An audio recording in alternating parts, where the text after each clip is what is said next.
கிறிஸ்துவின் சபையார் வழங்கும் கிறிஸ்துவின் வசனம் நிகழ்ச்சியை கேட்க உங்கள் யாவரையும் அன்புடன் அழைக்கிறோம். கிறிஸ்துவின் வசனம், இது கிறிஸ்தவர் கீதம். பரிசுத்த வேதம் பறைசாற்றும் வசனம், கிறிஸ்துவின் வசனம், இது கிறிஸ்தவர் கீதம். கிறிஸ்துவின் சபையார் வாழ்த்தி வழங்கும் கிறிஸ்துவின் வசனம், இது கிறிஸ்தவர் கீதம். கிறிஸ்துவின் வசனம், கிறிஸ்துவின் வசனம். வேதாகம குடும்ப நேரத்திற்கு உங்களை வரவேற்கின்றோம். Welcome to the Bible family R.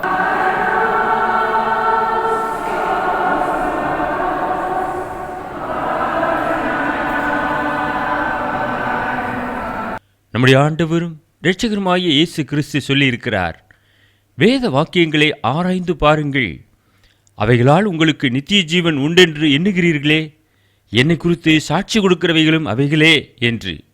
யோவான் எழுதின சுவிசேஷம் 5வது அதிகாரம் 39வது வசனம். எனவே நாமும் வேத வாக்கியங்களை ஆராய்ந்து கற்றுக்கொள்ளுவோம். அன்பானவர்களே, உங்கள் யாவரையும் நம்முடைய ஆண்டவராய் இயேசு கிறிஸ்துவின் பரிசுத்தமான நாமத்தில் வாழ்த்தி வரவேற்பதில் மிகுந்த மகிழ்ச்சி அடைகிறோம். இதனால் வேதாகம குடும்ப நேர நிகழ்ச்சியிலே லீதியாளின் குடும்பத்தை குறித்து நாம் தியானம் செய்யும்படியாக இருக்கிறோம். இந்த ஃபேமிலி ஆஃப் லிடியா. இந்த லீதியாள் சின்ன ஆசியாவில் உள்ள தேத்திரா ஊராள் என்று பரிசுத்த வேதாகமத்திலே நாம் அறிந்து கொள்கிறோம். கிபி 47ஆம் ஆண்டை சேர்ந்தவள். அப்போஸ்தலர் நடபடிகள் 16வது அதிகாரம் 14வது வசனம். அப்பொழுது தேத்திரா ஊராளும் இரத்தாம்பரம் விற்கிறவளும் தேவனை வணங்குகிறவளுமாகிய லீதியாள் என்னும் பேருள்ள ஒரு ஸ்திரீ கேட்டுக்கொண்டிருந்தாள்.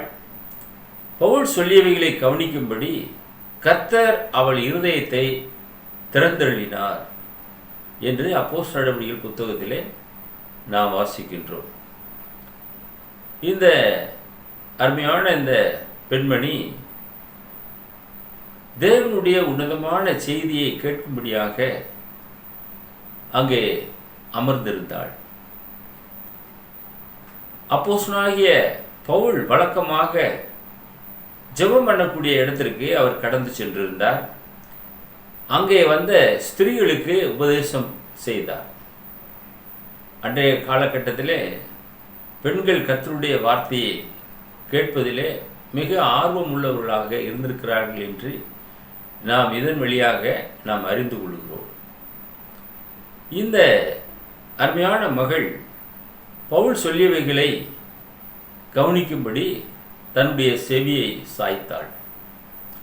இவருடைய தொழிலை பற்றி நாம் பார்க்கும்போது இரத்தாம்பரம் விற்கக்கூடிய ஒரு தொழில், அதாவது விலை உயர்ந்த ஒரு வஸ்திரம். அப்போஸ்தலர் நடபடிகள் 16:14 அதே வசனத்திலே நாம் பார்க்கிறோம், இரத்தாம்பரம் விற்கிறவளும் தேவனை வணங்குகிறவளுமாகிய லீதியாள். அவள் பிதாவாகிய தேவனை வணங்கக்கூடியவளாக இருந்தாள். ஒரு யூத ஸ்திரீ என்று நாம் காண்கின்றோம். யெகோவா தேவனை வழிபடக்கூடியவள். இந்த இரத்தாம்பரம் வியாபாரம் அவளுடைய வருவாயை பெருக்கிற்று. இரத்தாம்பரம் விற்கிறவர்கள் மிக சிறப்பான ஒரு இடத்துல இருந்தார்கள். ராஜாக்களோடு அவர்களுக்கு தொடர்பு இருந்தது. பெரிய வசதி படைத்த நபர்கள் தான் இந்த இரத்தாம்பர ஆடைகளை உடுத்துவார்கள். இந்த விதமான ஒரு தொழிலை செய்தபடியினாலே அவள் மிகவும் பிரசித்த பெற்ற ஒரு நபராக இருந்திருக்கக்கூடும்.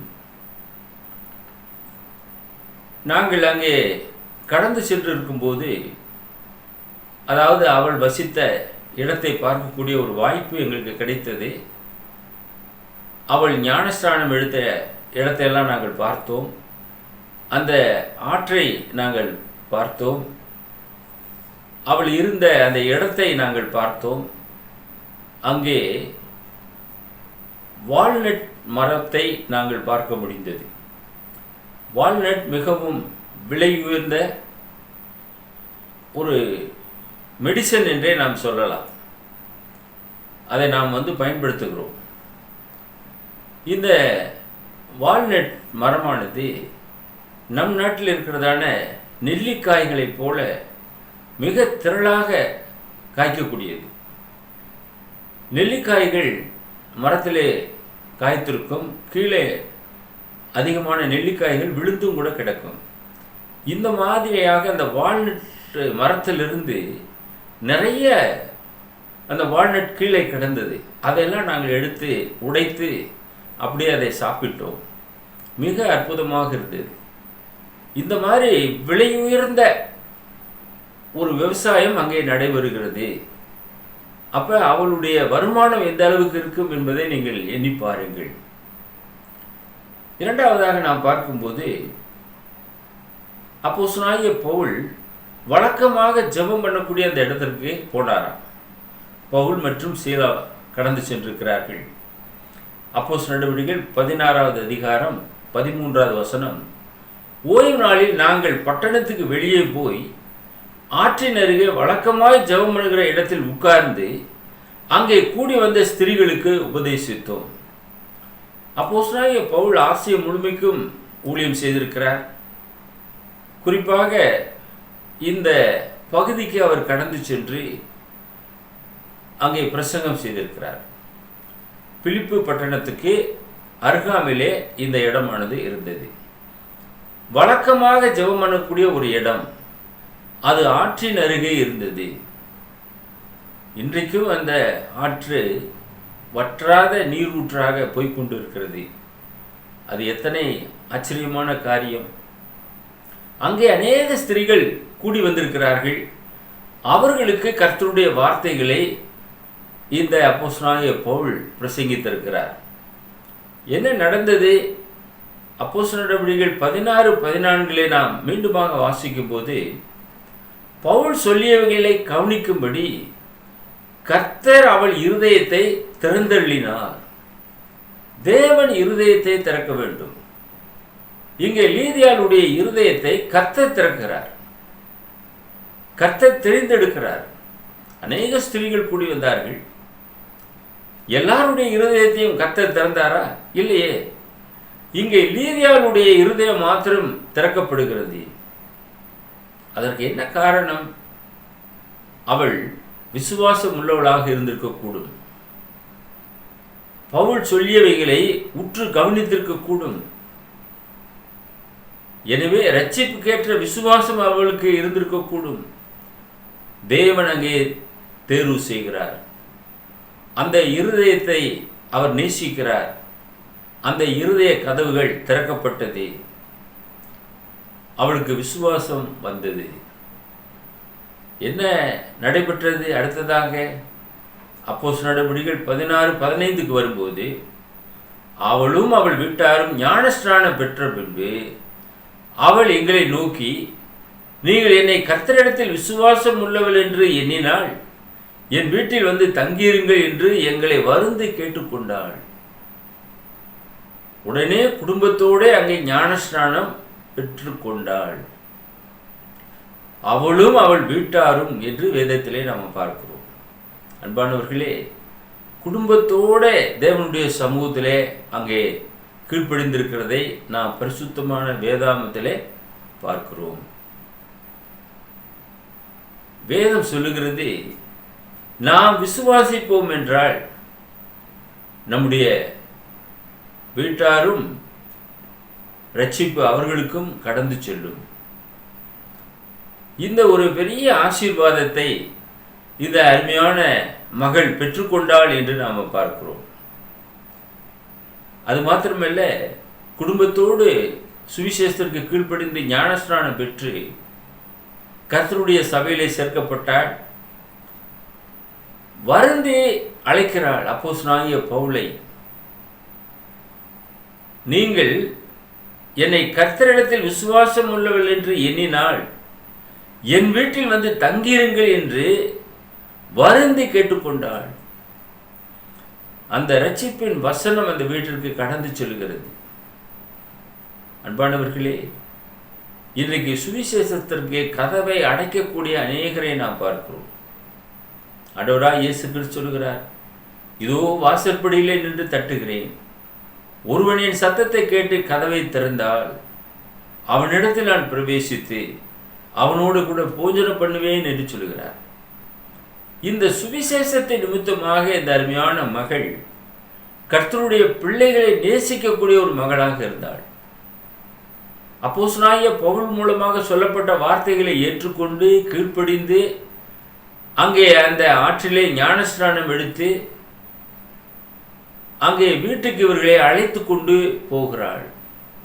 என் வீட்டிலே வந்து தங்கியிருங்கள், அவர்களுக்கு உபசாரம் செய்ய வேண்டும், இரட்சிப்பின் வசனத்தை நமக்கு சொன்னவர்கள், அவர்களை நாம் பூசிக்க வேண்டும் என்ற ஒரு எண்ணம் உடையவளாக அவள் காணப்படுகிறாள். நம்முடைய ஆண்டவராக இயேசு கிறிஸ்து சொல்லியிருக்கிறார் அல்லவா, ஒரு கலசம் தண்ணீர் கொடுத்தால் கூட அதனுடைய பலனை அடையாமற் போவான். இயேசுவின் நிமித்தமாக இந்த அருமையான மகள் அவர்களை ஏற்றுக்கொண்டாள் என்று நாம் பார்க்கிறோம். அன்றைக்கு அநேகர் ஏற்றுக்கொள்ளவில்லை. அப்படிப்பட்ட ஒரு சூழலிலே இவள் ஏற்றுக்கொள்ளுகிறாள். அதே பிலிப்பி பட்டணத்திலே தான் அப்போஸ்தலனாகிய பவுல் சுவிசேஷ வேலைகளை செய்யும்போது அவர் கைது செய்யப்பட்டார். பவுலும் சீலாவும் சிறையிலே அடைக்கப்பட்டார்கள். அங்கே சிறைச்சாலையிலே தொழு மரத்திலே அவர்களுடைய கால்களும் கைகளும் கட்டப்பட்டதாக இருந்தது. அந்த சூழ்நிலையிலும் அவர்கள் கர்த்தரை நோக்கி துதித்து பாடினார்கள். சிறைச்சாலை அதிரும்படியாக பெரிய ஒரு ஏத்குவிக்கு உண்டானது. சிறைச்சாலைக்காரன் பயந்து போய் தன்னை மாய்த்து கொள்ள இருந்தான்.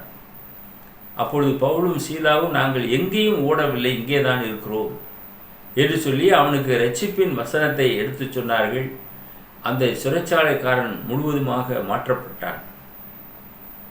அந்த பட்டணத்திலே சுவிசேஷத்திற்கு தடை இருந்தது. அப்படிப்பட்ட ஒரு தடை இருக்கக்கூடிய இடத்திலே இந்த லீதியாள் இந்த அருமையான தேவ மக்களை ஏற்றுக்கொண்டு தன் வீட்டிலே தங்கியிருங்கள் என்று வருந்தி கேட்டுக்கொண்டாள் என்று பார்க்கிறோம்.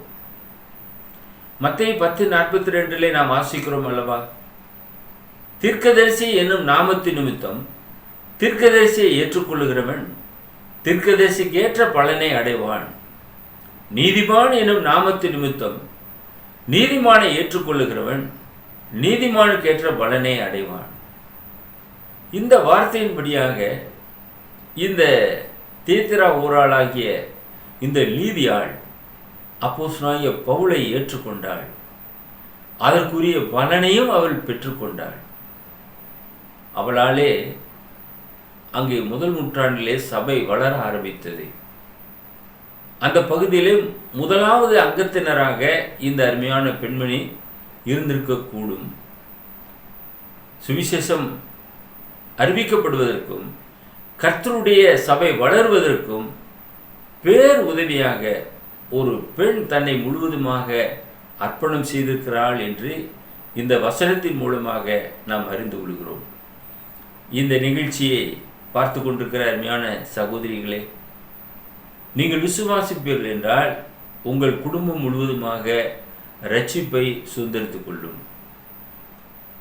சிறைச்சாலைக்காரன் விசுவாசித்தான், அவனுடைய குடும்பத்திற்கே இரட்சிப்பு கடந்து சென்றது.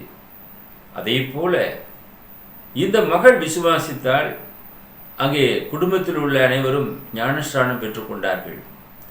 நீங்கள் விசுவாசிப்பீர்கள் என்றால் உங்கள் விசுவாசத்தின் மூலமாக அவர்களும் விசுவாசத்துக்குள்ளாக வருவார்கள். உங்கள் குடும்பம் முழுவதுமாக இரட்சிப்பை சுதந்திரித்துக் கொள்ளும். ஆக இந்த லீதியாளைப் போல நீங்களும் கர்த்தருடைய வார்த்தைக்கு செவிகொடுங்கள், விசுவாசியுங்கள், அதற்கு கீழ்ப்படிந்து திருமுழுக்கு பெற்றுக்கொள்ளுங்கள். அப்பொழுது நீங்கள் இரட்சிப்பை சுதந்திரித்துக் கொள்வீர்கள். நான்காவதாக நாம் பார்க்கும்போது அப்போஸ்தலர் நடவடிக்கைகள் 16:31 சிறைச்சாலைக்காரனுக்கு சொல்லப்பட்டது. அதற்கு அவர்கள் கர்த்தராகிய இயேசு கிறிஸ்துவை விசுவாசி, அப்பொழுது நீயும் உன் வீட்டாரும் இரட்சிக்கப்படுவீர்கள் என்று சொல்லி அவர்களுக்கு ஞானஸ்நானம் கொடுத்தான் என்று பார்க்கிறோம். Believe on the Lord Jesus Christ and you shall be saved and your house. நீ விசுவாசிக்கும் போது உன் குடும்பம் முழுவதுமாக ரட்சிப்பை சுதந்தரித்துக் கொள்ளும். சிறைச்சாலைக்காரனுக்கு சொல்லப்பட்ட வார்த்தையின்படியாக இந்த அருமையான மகளுடைய குடும்பம் ரட்சிப்பின் குடும்பமாக மாறினது. மீண்டும் அப்போஸ்தலனாகிய பவுல் இவளுடைய வீட்டிற்கு கடந்து சென்றதாக நாம் அப்போஸ்தலர் நடவடிக்கைகள் 16வது அதிகாரம் 40வது வசனத்திலே நாம் படிக்கிறோம். சிறைச்சாலையிலே பிடித்து போட்டார்கள், பின்பதாக விடுதலை செய்தார்கள்.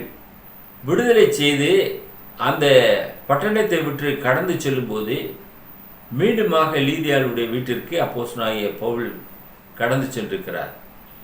அப்போஸ்தலர் நடவடிக்கைகள் 16:40 நாம் வாசிக்கிறோம். அந்தபடி அவர்கள் சிறைச்சாலையிலிருந்து புறப்பட்டு லீதியாள் இடத்திற்கு போய் சகோதரரை கண்டு அவர்களுக்கு ஆறுதல் சொல்லி போய்விட்டார்கள்.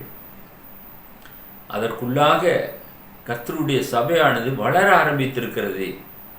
அநேக சகோதரர்களை கண்டு அவர்களுக்கு ஆறுதல் சொல்லிவிட்டு புறப்பட்டு சென்றதாக இந்த வசனத்திலே நாம் படிக்கிறோம்.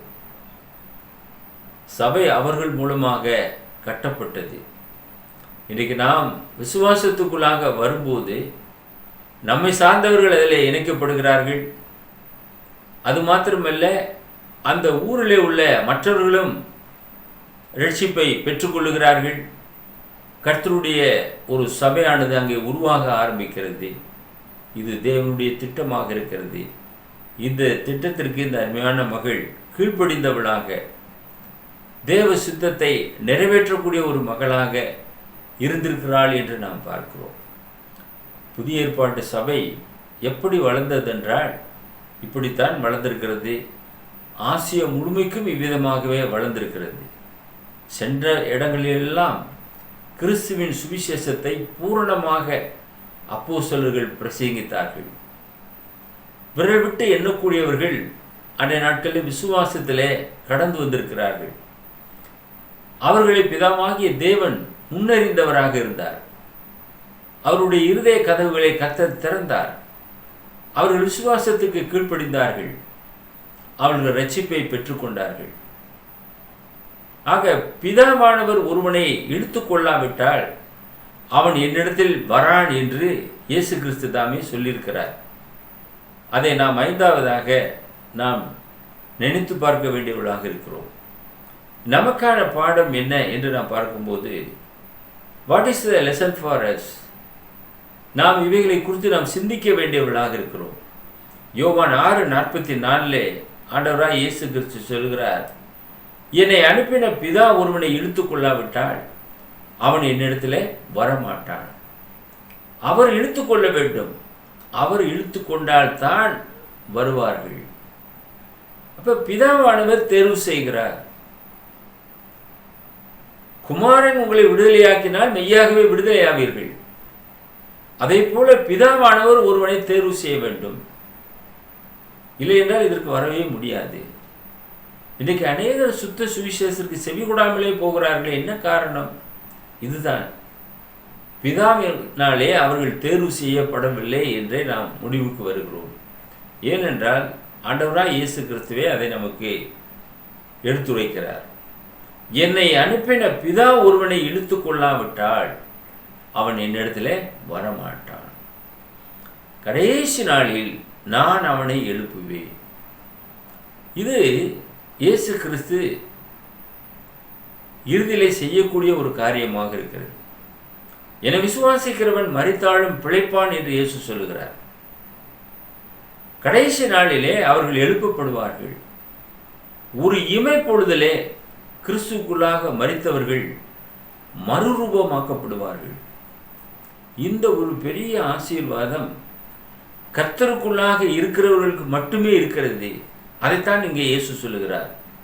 கடைசி நாளில் நான் அவனை எழுப்புவேன். இது நம்முடைய ஆண்டவராய் இயேசு கிறிஸ்து சொன்ன வார்த்தையாக இருக்கிறது. அவர் நிச்சயமாக எழுப்புவார். என விசுவாசிக்கிறவன் மரித்தாலும் பிழைப்பான் என்று சொல்லியிருக்கிறார். கிறிஸ்து இயேசுவுக்குள்ளாக மரணம் என்பதே இல்லை. ஏனென்றால் அவர்கள் ஞானஸ்நானத்திலே செத்து நீதிக்கு பிழைக்கிறார்கள். பாவத்துக்கு சாகிறார்கள், நீதிக்கு பிழைக்கிறார்கள். இயேசு கிறிஸ்துவோடு கூட எழுந்தவர்களாக இருக்கிறார்கள். அவர்கள் இனி மரிப்பதே இல்லை. மரணம் அவர்களை ஆண்டு கொள்வதே இல்லை. இந்த ஒரு ஆசீர்வாதத்தை இந்த லீதியாள் பெற்றுக்கொண்டாள். பெரிய வியாபாரி, இரத்தாம்பரம் விற்கக்கூடியவள். இச்செய்தியை கேட்டுக்கொண்டிருக்கிற நீங்களும் கூட ஒரு வியாபாரியாக இருக்கலாம்.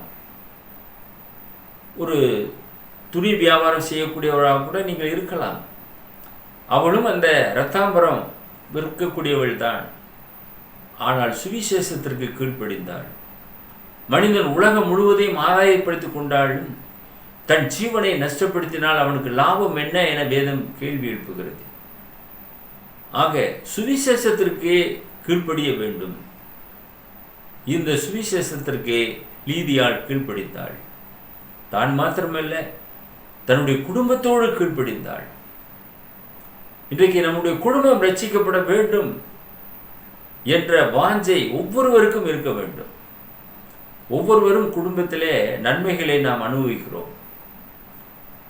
குடும்பத்திலே ஒரு 5 பேர் இருக்கிறோம் என்று வைத்துக் கொள்ளுங்கள். 5 பேருக்கும் விதவிதமான காரியங்கள் அங்கே செய்யப்படுகிறதா? ஒரே காரியங்கள் தான் அங்கே செய்யப்படுகிறது. உணவாக இருக்கட்டும், ஒரு சந்தோஷமான நிகழ்வாக இருக்கட்டும், ஒரு நன்மைகளை பகிர்ந்து கொள்வதாக இருக்கட்டும், அங்கே ஒரே குடும்பத்திலிருந்தே பகிரப்படுகிறது. அதை போல ஒரு நல்ல காரியத்தை செய்யும்போது குடும்பத்தில் இருக்கிற எல்லாருமே அதை ஏற்றுக்கொண்டு அதை செய்யும்போது ஒரு பெருத்த ஆசீர்வாதமாக இருக்கும். சபைக்கு கூட கடந்து செல்லும்போது நீங்கள் குடும்பத்தோடு கடந்து செல்ல வேண்டும். நீ போ, இந்த வாரம் நான் வர மாட்டேன், அடுத்த வாரம் நான் வேணா வருகிறேன், இல்லை நான் வேற ஒரு இடத்துக்கு போகிறேன், நீ வேணா நீ அந்த சபைக்கு போ என்று அங்கே சொல்வார்கள் என்றால் அவர்களுக்குள்ளாக ஒற்றுமையிலே பிரிவினை காணப்படுகிறது. ஒரே இடத்திற்கு குடும்பத்தோடு அவர்கள் போகும்போது தேவனுடைய நிறைவான ஆசீர்வாதத்தை பெற்றுக்கொள்ள முடியும். இந்த லீதியாள் வசனத்தை கேட்டாள், ஆனால் குடும்பமாக ஞானஸ்நானம் எடுத்திருக்கிறாள். அந்த ஒரு நன்மையை தான் மட்டும் அவர் பெற்றுக்கொள்ளவில்லை, குடும்பத்தையும் இழுத்து கொண்டாள். அதுதான் கர்த்தருடைய வசனம் சொல்லுகிறது. கர்த்தராகிய இயேசு கிறிஸ்துவை விசுவாசி, அப்பொழுது நீயும் உன் வீட்டாரும் ரட்சிக்கப்படுவீர்கள். இது சிறைச்சாலைக்காரனுக்கு சொல்லப்பட்ட வார்த்தை. சிறைச்சாலைக்காரனுடைய குடும்பம் முழுவதுமாக ஞானஸ்நானம் எடுத்தார்கள். அவன் மாத்திரம் விசுவாசித்து அவனுடைய குடும்பம் ரட்சிப்புக்குள்ளாக வரவில்லை. அவனும் விசுவாசித்தான், குடும்பத்தாரும் விசுவாசித்தார்கள். அவனும் ஞானஸ்நானம் எடுத்தான், குடும்பத்தார்களும் ஞானஸ்நானம் எடுத்தார்கள். அதே போல லீதியாளும் விசுவாசித்தால், லீதியாளுடைய குடும்பத்தாரும் விசுவாசித்தார்கள். பின்பதாக லீதியாலும் எடுத்தால், குடும்பத்தாரும் எடுத்தார்கள். ஆக குடும்பம் முழுவதுமாக ரட்சிப்பின் குடும்பமாக மாறினது. நீங்கள் அவ்விதமாக குடும்பமாக மாற வேண்டும். அதைத்தான் வேதம் எதிர்பார்க்கிறது. அவளுடைய இருதயத்தை கர்த்தர் திறந்தார். அங்கே நடந்த ஒரு பெரிய காரியம் என்னவென்றால், தேவன் தேர்வு செய்கிறார். பவுல் சொல்லியவைகளை கவனிக்கும்படி கர்த்தர் அவள் இருதயத்தை திறந்தருளினார் என்று வேதம் சொல்லுகிறது. தேவன் ஒரு மனிதனுடைய இருதயத்தை திறக்க வேண்டும். அப்போஸ்தலனாகிய பவுல் சவுலாக இருந்த காலத்திலே இந்த கிறிஸ்தவ மார்க்கத்திற்கே விரோதமாக செயல்பட்டு கொண்டிருந்தவன். கட்டி எருசலேமுக்கு கொண்டு சென்றான். ஸ்தேவான் போன்றவர்கள் எல்லாம் கல்லால் அடித்து கொலை செய்யப்படும் போது அவன் வஸ்திரங்களை காத்து கொண்டிருந்தவனாக இருந்தான். இப்பேற்பட்ட ஒரு காரியத்தை செய்தவனை கர்த்தர் சந்திக்கிறார். முள்ளில் உதைக்கிறது உனக்கு கடினமாம் என்று அவனை சந்தித்து அவனை திருப்புகிறார், தம்பக்கமாக இழுத்து கொள்ளுகிறார். இது தேவனுடைய உன்னதமான வேலை அல்லவா? ஒரு மனிதனுடைய இருதயத்தை கடினப்படுத்தவும் முடியும், ஒரு மனிதனை ரட்சிப்புக்கு நேர வழிநடத்தவும் முடியும். இது தேவனுடைய சமூகத்திலே இருக்கிறது. இயேசு கிறிஸ்து சொல்லும்போது தெருவுகோலை உடையவராக இருக்கிறேன் என்று சொல்கிறார். இருதயங்களுடைய தெருவுகோல் கர்த்தருடைய கரத்தில் இருக்கிறது. எப்பேற்பட்ட மனிதனையும் அவராலே மாற்ற முடியும் என்பதற்கு இது ஒரு ஆதாரமாக இருக்கிறது. இவள் பிலிப்பிய சபையிலே முதல் அங்கத்தினராக இருந்திருக்கலாம் என்று நாம் கருதுகிறோம். தேவ மனிதர்களை தன் வீட்டிலே ஏற்றுக்கொண்டாள். அதனாலே அவளுடைய வீட்டுக்கு ரட்சிப்பு வந்தது. நாம் பரிசுத்தமான வேதாகமத்திலிருந்து, பழைய ஏற்பாட்டிலிருந்தும் புதிய ஏற்பாட்டிலிருந்தும் சில முக்கியமான நபர்களை நாம் தேர்வு செய்து இந்த குடும்ப நேர நிகழ்ச்சியை நாம் நடத்தி கொண்டு வருகின்றோம். ஆதாம் துவங்கி ஒவ்வொரு குடும்பமாக நாம் தியானம் செய்து கொண்டு வருகிறோம். பழைய ஏற்பாட்டிலே ரூத் என்ற ஒரு அருமையான பெண்ணை குறித்து, அவளுடைய குடும்பத்தை குறித்து நாம் தியானம் செய்தோம். பழைய ஏற்பாட்டிலே அந்த ரூத் முக்கியமான ஒரு இடத்தை பெற்றவளாக இருந்தாள். அதிகமாக நாம் ஆபிரகாம், தாவீது, இப்படி குடும்ப தலைவர்களை வைத்துதான் நாம் இந்த குடும்ப நேர நிகழ்ச்சியை தியானம் செய்து கொண்டு வந்தோம். பெண்களுடைய வரிசையிலே ரூத்தை மாத்திரம் பழைய ஏற்பாட்டை நாம் தேர்வு செய்தோம். முக்கியமான ஒரு இடத்திலே அந்த ரூத் காணப்படுகிறாள். இங்கே புதிய ஏற்பாட்டுக்கு வரும்போது குறிப்பாக இயேசு கிறிஸ்துவினுடைய நாட்கள், ஆதி அப்போஸ்தலருடைய நாட்கள், அந்த முதல் நூற்றாண்டு சபை உருவாகக்கூடிய அந்த நாட்கள், இந்த லீதியாளுடைய சந்திப்பை நாம் பார்க்கிறோம். பேதுரு குடும்பத்தை பற்றி நாம் தியானம் செய்திருக்கிறோம். அப்போஸ்தலனாகிய பவுலுடைய குடும்பம், அதே போல தீமோத்தேயு குடும்பம், இப்படி அநேக குடும்பங்களை நாம் தியானம் செய்திருக்கிறோம். பெண்களிலே குறிப்பாக புதிய ஏற்பாட்டிலே லீதியாளை மாத்திரம் நாம் தேர்வு செய்திருக்கிறோம். இதற்காக லீதியாள் தேவனாலே தொடப்பட்ட ஒரு மகள். அவளுடைய இருதயத்தை கர்த்தர் திறந்தார் என வேதம் சொல்லுகிறது. அதனாலே இந்த பிலிப்பு பட்டணம், அங்குள்ள சபை, இவள் மூலமாக, இவள் முதலாவது அங்கத்தினர், அதற்கப்புறமாக அநேக அங்கத்தினர்கள் இணைக்கப்பட்டிருக்கலாம். அங்கு பிலிப்பிய சபை உருவாகியிருக்கும் என்று நாம் கருதுகிறோம். இப்படிப்பட்ட ஒரு உன்னதமான ஒரு ஊழியத்திற்கு தன்னை முழுவதுமாக அர்ப்பணம் செய்தவள் தான் இந்த லீதியாள். அன்பான சகோதரிகளே, அதே போல உங்களுடைய குடும்பம் முழுவதுமாக கர்த்தருக்குள்ளாக வர வேண்டும். அதற்காக நீங்கள் பிரயாசம் எடுங்கள். நாங்கள் உங்களுடைய குடும்ப ரட்சிப்புக்காக நாங்கள் ஜெபம் பண்ணுகிறோம். இந்த வேதாகம குடும்ப நேர நிகழ்ச்சி உங்களுக்கு ஆசீர்வாதமாக இருந்திருக்கும் என்று நாங்கள் கருதுகிறோம். எங்களோடு கூட உங்களுடைய கருத்துக்களை பகிர்ந்து கொள்ளுங்கள். உங்களுக்காக நாங்கள் பாரத்தோடு ஜெபம் செய்கிறோம். எங்களை நேசித்து வழிநடத்துகிற பரலோகத்தின் பிதாவே, நன்றியுள்ள இருதயத்தோடு நாங்கள் துதிக்கிறோம், ஸ்தோத்திரிக்கிறோம். லீதியாளுடைய குடும்பத்தை குறித்து இந்த நாளிலே நாங்கள் தியானம் செய்தோம். அவருடைய இருதயத்தை கர்த்தர் நீர் திறந்தீர். குடும்பம் முழுவதுமாக இரட்சிப்பின் பாத்திரமாக மாறினதற்காக உமக்கு ஸ்தோத்திரத்தை ஏறெடுக்கிறோம்.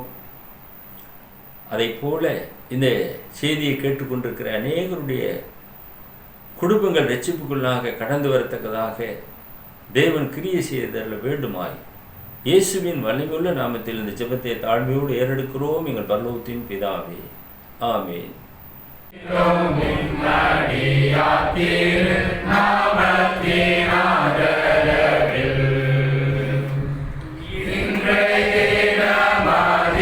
எங்கள் முகவரி the word of Christ, post office box number 5, Batlagundu 624202, South India. Our mobile number 9443558041.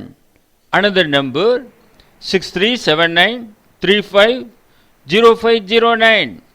Email address urgenandglory@gmail.com.